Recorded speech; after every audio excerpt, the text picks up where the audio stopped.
चींटियां धीरे धीरे हाथी के शरीर पर चढ़ गई। जैसे ही हाथी उठा, उसे भूख लगी। वो सीधा चल पड़ा गन्ने के खेत की ओर, लेकिन उस रास्ते में ही था शिकारियों का जाल। जैसे जैसे हाथी आगे बढ़ता गया, चींटियां उसे काटने लगी। कभी उसकी सूंड, कभी उसकी पीठ, कभी पैर। हाथी गुस्से से चिल्लाया, अरे ये चींटियां क्यों काट रही है? ओह! लेकिन उसके बाद भी हाथी नहीं रुका। गड्ढा बस कुछ ही कदम दूर था।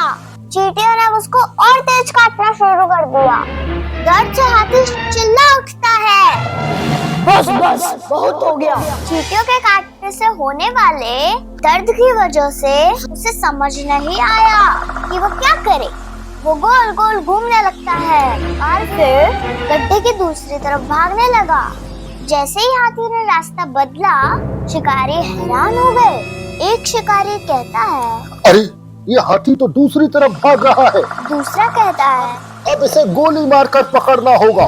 ऐसे कहते ही शिकारियों ने पेड़ से छलांग लगा दी, लेकिन वो भूल गए कि वो जिस पेड़ के ऊपर छिपे बैठे थे उसी के नीचे था गहरा गड्ढा। वो जैसे ही कूदे, तेज आवाज आई।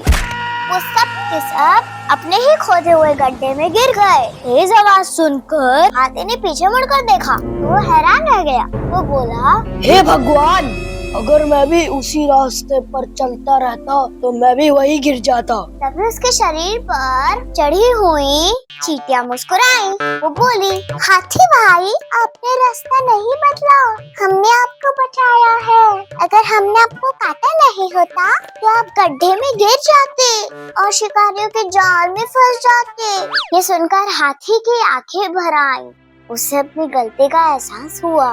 हाथी बहुत शर्मिंदा हुआ। उसने चींटियों से कहा, मुझे माफ कर दो मेरे दोस्तों, तुम सब में अक्ल भी है और ताकत भी। शुक्रिया मेरी जान बचाने के लिए।